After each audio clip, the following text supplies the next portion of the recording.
இப்பொழுது நான் உங்களுக்கு எப்படி GTA Vice City ஃப்ரீயாக ஏற்றணும்னு சொல்லித் தருவேன். ஃபஸ்ட்டு ப்ளே ஸ்டோரில் போய் GTA Vice Cityன்னு டைப் பண்ணிக்கோங்க. அங்கே ஒரிஜினல் GTA Vice City ஸ்க்ரீன்ஷாட்டை வேணால் பார்த்துக்கோங்க. ஒரிஜினல் GTA Vice City இதுதான். இது வந்து எவ்வளோ ருபீஸ்னால் 156 ருபீஸ்.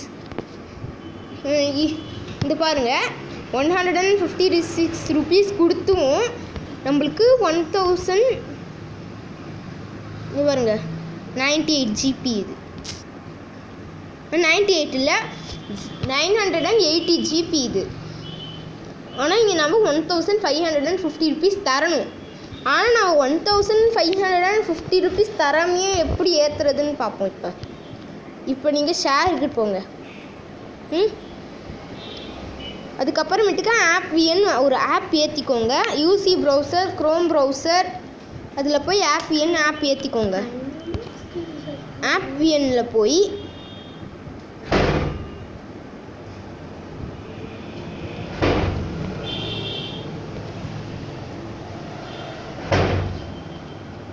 வேணா இப்போ பார்த்துக்கலாம்.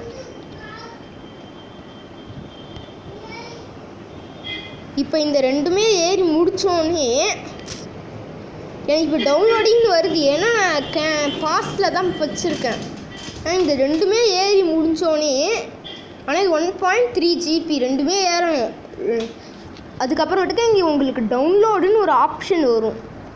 அந்த டவுன்லோட் ஆப்ஷனை கிளிக் பண்ணோடனே, இல்லைனா இந்த டவுன்லோடுன்னு ஆப்ஷன் வரலனா நீங்கள் ஃபைல் மேனேஜர் இல்லை ES ஃபைல் எக்ஸ்ப்ளோரர் அதில் போய் ஆப்விஎன் ஒரு ஃபோல்டர் இருக்கும், அதுக்குள்ளார போய் இதை ஏற்றிக்கலாம். ஏற்றினோடனே விளையாட வேண்டியது தான், அவ்வளோதான். இதில் ஃப்ரீ தான் இது முழுக்க. இந்த மாதிரி GTA சான் அட்ரஸ் இதெல்லாம் கூட ஏற்றலாம். ஸ்பைடர்மேன் கேம் இதே மெத்தட் தான், எல்லாமே நான் பண்ண மெத்தட் தான். சில கேம்ஸ் எல்லாம் மட்டும் ப்ளே ஸ்டோரில் இருக்காது. இருக்கிற கேம்ஸை காசில் என்னென்ன கேம்லாம் இருக்கோ அதெல்லாம் ஏற்றிக்கலாம். காசு கேம்ஸ் எல்லாம். மற்ற கேம்ஸ் எல்லாம் நீங்கள் வந்து ப்ளே ஸ்டோர் அதில் ஏற்றிக்கலாம். இது வந்து காப்பி ஆஃப் ப்ளே ஸ்டோர் தான். இது வந்து அதே மாதிரி தான் இருக்கும். இன்னும் ஃபைல் மேனேஜர், ஃபைல் ப்ரௌசர் அதில் வந்து ப்ளே ஸ்டோரோடைய ஃபைல் இருக்காது. ஆனால் இதில் ஆப் என்ன ஒரு ஃபைல் அதிலே உருவாயிருக்கும், அவ்வளோதான் வித்தியாசம்.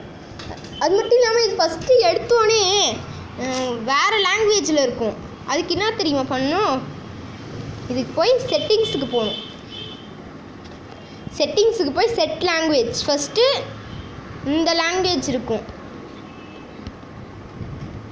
ஃபஸ்ட்டு இந்த மாதிரி ஒரு லாங்குவேஜில் இருக்கும். வந்துட்டா இங்கிலீஷ்னு மாற்றிக்கலாம். அதுக்கப்புறமேட்டுக்கா உங்களுக்கு லாங்குவேஜ் எல்லாம் இங்கிலீஷ்லேயே வரும். சிலது மட்டும் வேறு லாங்குவேஜில் இருக்கும். இப்போ நான் உங்களுக்கு காட்டுறேன். இங்கே பாருங்கள், இங்கெல்லாம் ஒரு லாங்குவேஜில் இருக்குது பாருங்கள். இங்கெல்லாம் ஒரு லாங்குவேஜில் இருக்குது.